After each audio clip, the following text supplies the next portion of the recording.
there's so many different directions we can go from here on this conversation, right? I feel like probably the next place to go before we jump into how this actually bled into non-commissionable plans conversation, because it Yeah. did. I promise we're Yeah. going there. Yeah. People asking the question, what is the answer? What is the solution? And my answer was simple. Carriers are having a financial squeeze. The answer to that is one of two things happens, if not a combination of both. One, they have a litany of plans. I've talked about this in nauseating detail on the pod. I don't want to go into the weeds on it once again, but they have this huge amount of plans all over the country. And it's worse in certain markets than others too, because not every market is created equal in terms of economic viability and potential. Correct. But they have this huge amount of plans that were designed for a different time, that were designed under a totally different rule book, I guess. Right? So they can't hit the reset button like that and then all their plans disappear and they replace them with new versions of the plans. It doesn't work that way. There's only a certain amount of plans they can terminate at one time. They have to work through this over a couple of year period. I've called it the reset. Again, really, really fast, because on this point alone, because I think a lot of agents are like, well, if they don't want the plans, just get rid of them. And we talk about how they get penalized, but also if you think about the consumer, right? Think how jarring that would be for the Medicare beneficiaries if they could. If they could just wipe the slate clean every AEP, right? Like they're trying to avoid that type of chaos. Right. I mean, there's a reason to that. And don't get it twisted, right? These carriers, they're terminating a lot of plans, but they don't want to do any more than they have to because it looks so bad for them the more they do. Right. Like it's got everlasting, continual damaging effects to their reputation and brand, right? So there's so many different reasons to this. It makes more sense to gradually do this over time for a litany of reasons. So this has been talked about now for a year. This really kind of started last AEP. Experts have said, I had a great conversation with Craig Ritter. Craig Ritter actually said this from the stage at the summit this year, that that's going to be about a 3-year give or take reset. So this is the second AEP of that. It needs time to correct, but they're not being given the time to allow it to correct. Now, does that mean that the carriers have handled everything correctly? Certainly not. I'm not trying to make that argument. I'm not trying to be a carrier apologist. Carrier apologist. He's a dissenter. The carriers have handled things wrong. I've been publicly critical about carriers saying in September they're going to pay about their PDP commissions, and then a month later during AEP they say, just kidding, and pull the rug out from under agents. I thought that was just unnecessary, and I didn't like that whatsoever. So I don't think the carriers have handled this appropriately, but the crux of the argument remains that them doing plans and suppressing them and making them non-commissionable is them trying to get through this correction, whether you like it or not. We talked about on last podcast how if a carrier gets $1,000 a month in funding per member, your $25 a month renewal commission doesn't make a difference.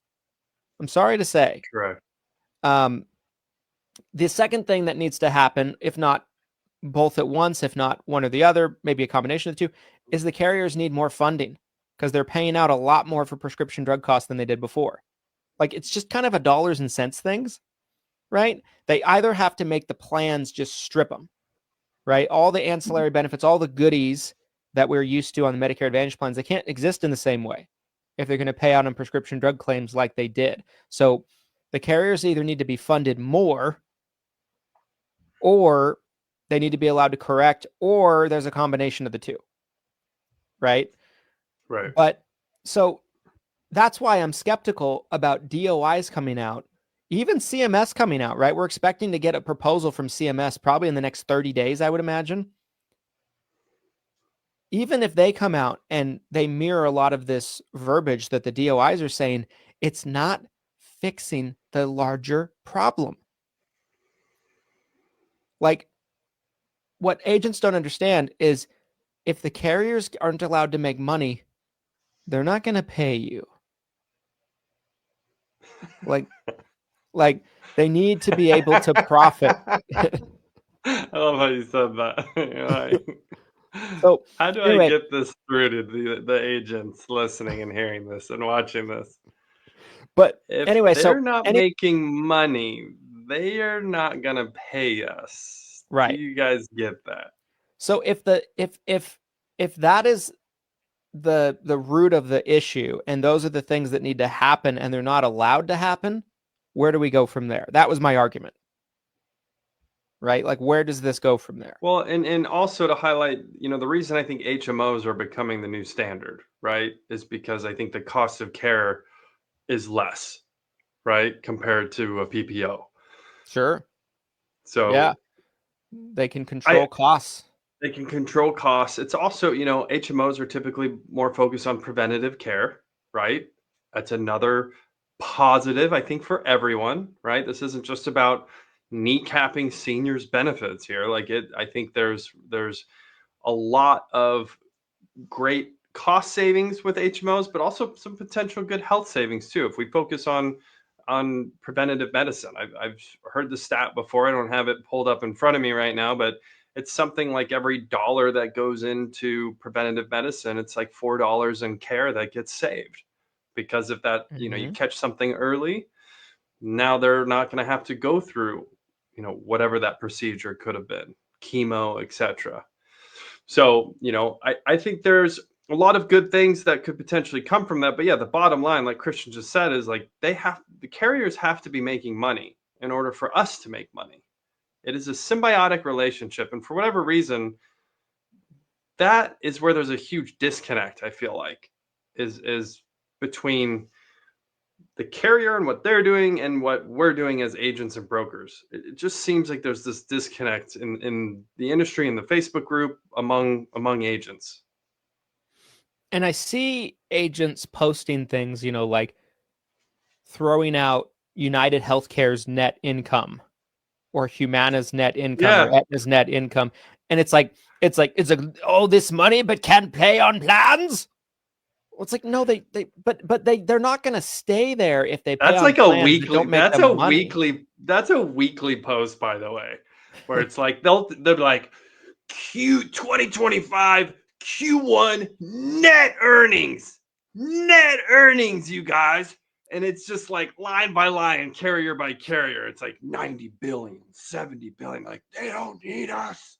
They hate us. It's like, what are you? My favorite one is when someone, unhinged.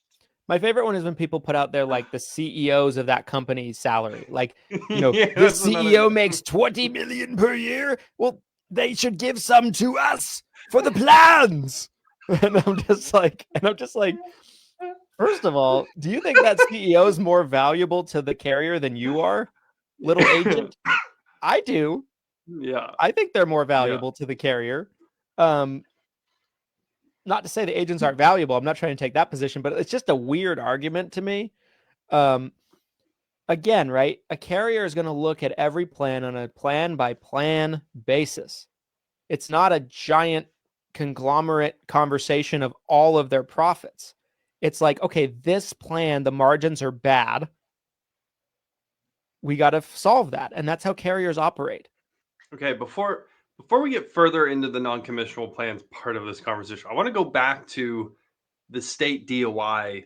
Yes. Because again, last week we're doing this podcast and we're talking about how Delaware joined Idaho. And we're like, this is crazy.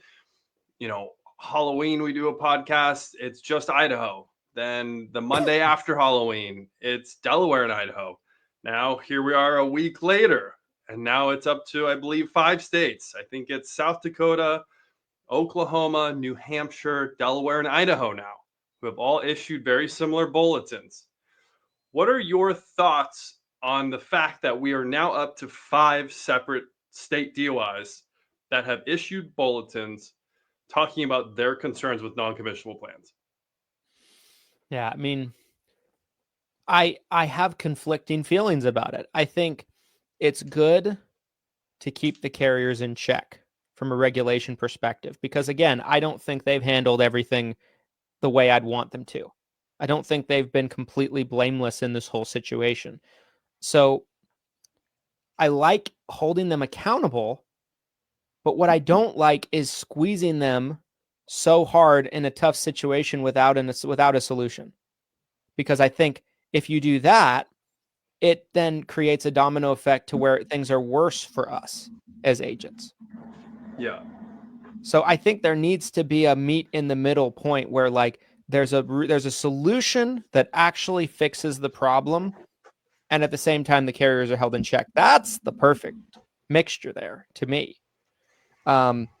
So part of me, there's a part of me that I'm in agreement and I'm supportive of keeping them in check, but there's another part of me that says, okay, what happens now? What if another 10 states come out and they really start feeling the pressure? CMS comes out, but again, there's no solution to the problem. This could become a much larger problem for us as agents. So are you joining the agents who believe that if they get squeezed, it could come to the point where they're just like, well, we're just not going to pay you guys? Like, are you joining those agents? Because that's almost seems like that's what you're saying here. I don't know if it'll get that dramatic necessarily. I'm not fully there yet, but I mean, what we might see is carriers not offering plans in certain states, like we've talked about before, which hurts those members. There's less competition, right? It could result in carriers not wanting to be in the Medicare space at all, like we saw with ACA in the day. That hurts members, that hurts consumers, that hurts competition. All of a sudden, we see a Medicare Arches pop up. Right. All of a sudden, state plans are coming in. And while it might not be, there's no plans that are commissionable and carriers just cut bait with agents entirely, it could be more non-commissionable plans. It could increase the amount we're seeing now. That's what I'm thinking. I don't know if there's any like doomsday thing, but I think it could be really rocky for everyone is kind of my thought. Because if it gets bad enough for the carriers, they're going to take their ball and go home. We've seen this many times. Yeah, I'm trying to understand, like I'm trying to think through this in the sense of, the federal government, because this is, again, majority of Medicare, even Medicare Part C, is being funded by the federal government. So, like, how could they just be like, fine, walk away? Oh, you don't want to sell Part C? And, all of a sudden, the top 3 biggest Medicare Advantage insurance carriers just walk out of 15 states, right? Like, worst case scenario, like, let's go there, right? It's like, I have a hard time believing the federal government would just be like, fine, get out. I didn't want you in these states anyway. Like, I feel like CMS is going to side with the carriers at the end of the day with this. Like, if it came to them leaving 10 to 15 states, right? If we got to that point where all of these states are issuing cease and desist, and now we're like going to the Supreme Court over this, right? Which it honestly isn't too far fetched. We already have the showdown set up in Idaho. We have all these other states jumping in. We get to 15 plus states. This could end up much higher in the court system, and they're trying to debate what the ethics behind all of this are. But I have a feeling CMS at the end of the day would be like, hey, we need you in these states. We need you. We need you to fund this run the healthcare. I'd like to believe that, but this is what I think back to. I think back to ACA when it first got implemented. I think that's a great parallel to what we're seeing right now, right? That was a situation where carriers were used to one system, health questions, underwriting, lower premiums for healthier people, higher premiums for unhealthier people. And then all of a sudden it changes to where they're responsible for a lot more. Premiums are higher. They're trying to figure it out. The 3 biggest health insurance companies in America, United Healthcare, Humana, Aetna, all pull out in the ACA space for many years. It took about 7 or 8 years for Aetna and United Healthcare to come back. Humana never went back. Aetna's pulling out now of ACA again, entirely, whole country for 2026. Right. And so That's what I think about. I'm not saying that it's not possible that there's something that CMS does to kind of help the situation. I'm also saying, though, that it is very possible that if the carriers get squeezed in that way, we could see that. And that's what I'm concerned about. I mean, it's a good analogy. It's a good analogy as far as, again, being in this kind of unprecedented, Christian's favorite word, like being in this window. It's like you're trying to figure out, well, what is this like? How could things shake out from here? I mean, that is probably one of the best analogies, is to look back at what happened in the ACA space. It's just hard for me to believe. It's hard for me to grasp that we could get to that type of extreme, but I guess it's possible if this really got to that point. But I guess, I don't know. I don't think it'll get that severe. I think I'd like to think CMS steps in early and kind of cuts this thing off at the head, and we do get a proposal in the next 30 days, 40 days. Dr. Mehmet Oz, I would like to think that he's actively working on this. I'd like to think that him and his team, his administration over at CMS, are actively working on, well, what's the solution here? And some of those bulletins we went through, they had some like light proposed solutions in there. Sure. I wouldn't say necessarily they were a silver bullet by any means, but there was some solutions that the states kind of pitched. And sometimes it could be, as, again, like I said before, sometimes it could be as easy as just having this set early on. Okay, so I don't want to spend too much more time on this. I do want to let's shift back to the non-commissionable plans, and let's talk about. I think it's time to talk about agents writing these plans. I really think we need to get. If you need any more backstory before we actually start that, feel free to let me zoom through the rest of the backstory in terms of so that post brought on a lot of chatter on it about selling non-commissionable plans. Which post? The first one, the post about the DOIs. Okay. That's where this all started. And I'm like, you guys are selling non-commissionable plans? I'm just like, yes. And I'm seeing this, and I start, debating with agents. I start having conversations with agents on this post. So then I make another post. I'm like, okay, let's see. Let's shine the light and see what really is there. He's walking into the cave. He's like, how many bats are in here? Yeah. So I put up another post. The bats just come out.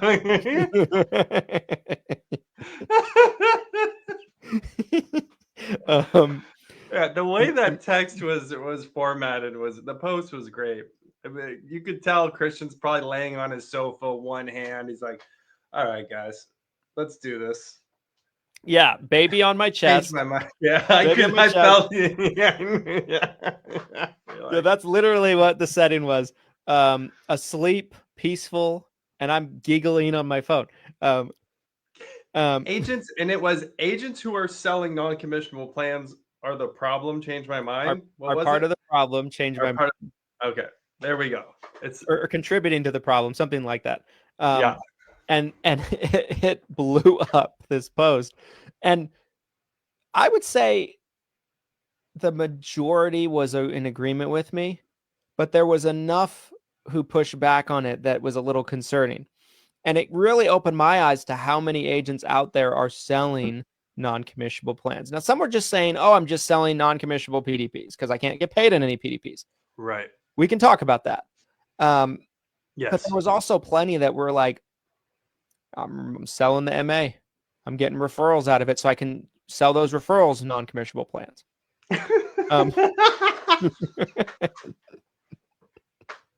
And it just exploded. Sell this non-commissionable plan. I'm going to get 5 referrals.